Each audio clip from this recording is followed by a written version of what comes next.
హడావుడి ఏదో జరిగిపోయింది. ఏం జరిగింది అసలు? ఒక భారత పౌరుడిగా, రాజ్యాంగాన్ని గౌరవించే పౌరుడిగా, చట్టాన్ని గౌరవించే పౌరుడిగా నా మీద పెట్టిన కేసు అక్రమ కేసు, పొలిటికల్లీ మోటివేటెడ్ కేసు, అందులో ఏమీ లేని లొట్టపీస్ కేసు.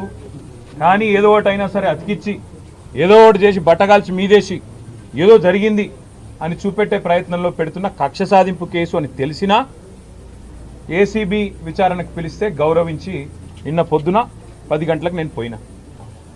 అదే మాదిరిగా మరి ఈ లొట్టపీసు కేసు ఏదైతే నా మీద పెట్టి కథలల్లి కొంత శునకానందము, పైశాచికానందం పొందుతాననుకుంటున్న చిట్టినాయుడు గారు ఎవరైతున్నారో ఆ చిట్టినాయుడు గారికి మరి తప్పకుండా నేను చెప్పాల్సిన మాట ఒకటి ఉన్నది. ఖచ్చితంగా భారత పౌరుడిగా, చట్టాన్ని రాజ్యాంగాన్ని గౌరవించే పౌరుడిగా నువ్వు అక్రమ కేసును నీ అధికారాన్ని అడ్డం పెట్టుకున్న మీద పెడితే, ఇష్టం వచ్చినట్టు బురద చల్లితే తప్పకుండా రాజ్యాంగపరంగా, న్యాయపరంగా నాకున్న ప్రతి హక్కును వినియోగించుకోవాల్సిన బాధ్యత నా మీద ఉంటుంది. అందుకే నేను ఏసీబీ ఆఫీస్కు పోయినా లాయర్ తీసుకుపోతా అని చెప్పినా, లాయర్తో సహా విచారణకు హాజరవుతా, మీరు ఏం అడిగితే చెప్తా అని చెప్పినా నువ్వు భయపడ్డావు, నేను భయపడలేదు. నేను అర్ధగంట 40 నిమిషాలు ఎదురు చూసినా నీ వ్యవస్థ ఎందుకో కానీ మరి నా నుంచి ప్రశ్నలు అడగడానికి వెనుకకు పోయింది. అట్లాగే కోర్టుకు పోయినా, కోర్టులో హైకోర్టులో పిటిషన్ వేసినాం. ఏమని? ఇది అక్రమ కేసు, ఎఫ్ఐఆర్ తప్పు, ఎఫ్ఐఆర్ అనవసరపు సెక్షన్లు, అక్కరలేని సెక్షన్లు ఇష్టం వచ్చినట్టు పెట్టినారని చెప్పి వాదించినాం. సరే, కోర్టు ఏ కారణం చేతనైతే, ఎందుకంటే న్యాయ వ్యవస్థ మీద మాకు సంపూర్ణమైన గౌరవం ఉంది, న్యాయమూర్తుల మీద సంపూర్ణమైన విశ్వాసం కూడా ఉంది. ఇవాళ హైకోర్టులో మాకు తీర్పు కేవలం క్వాష్ పిటిషన్ కొట్టేసినారు.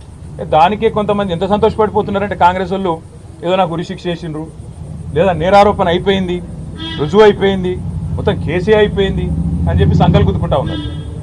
ఆ సన్నాసులకు నేను చెప్పేది ఏంటంటే, ఇది స్టార్టింగే, ఇప్పుడే ఇంత ఆగమైతే ఎట్లా? మేము ఆల్రెడీ హైకోర్టులో ఏదైతే క్వాష్ పిటిషన్ కొట్టేసినరో దాని మీద సుప్రీంకోర్టుకు పోయినాం.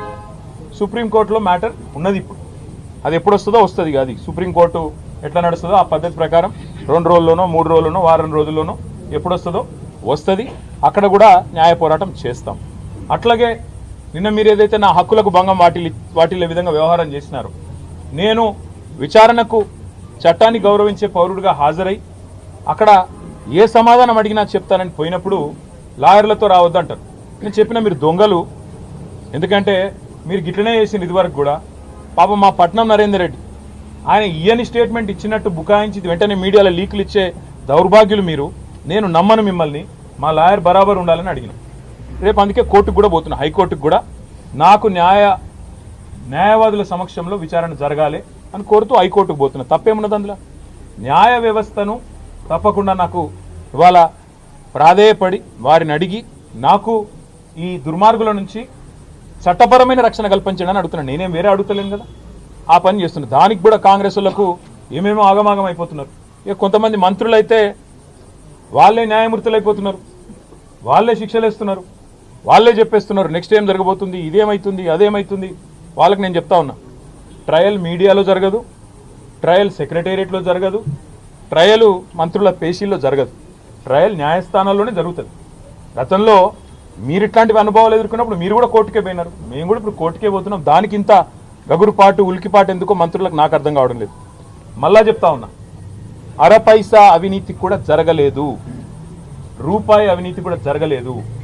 మళ్ళీ చెప్తా ఉన్నా, తెలంగాణ కోసం, తెలంగాణ ఇమేజ్ను ఆకాశమంత ఎత్తుకు తీసుకుపోవడం కోసం, భారతదేశంలో మాత్రమే కాదు ప్రపంచ పటంలో హైదరాబాద్ని ఒక విశ్వనగరంగా ప్రతిష్ఠించడం కోసం తీసుకున్న నిర్ణయం తప్ప ఏమీ ఆశించి కానీ మీలాగా ఏదో వెనకాల గుడుపుటాన్ని చేసుకొని చేసిన పని కానే కాదు. ఇక్కడ మొబిలిటీకి కేంద్రంగా భవిష్యత్తులో ఎలక్ట్రిక్ వాహనాలు ఏవైతే వస్తున్నాయో వాటన్నిటికీ ప్రధాన కేంద్రంగా హైదరాబాద్ను, తెలంగాణను తీర్చిదిద్దాలనే ఒక ఉత్కృష్టమైన ఆలోచన చేసినాం తప్ప మీలాగా నికృష్ట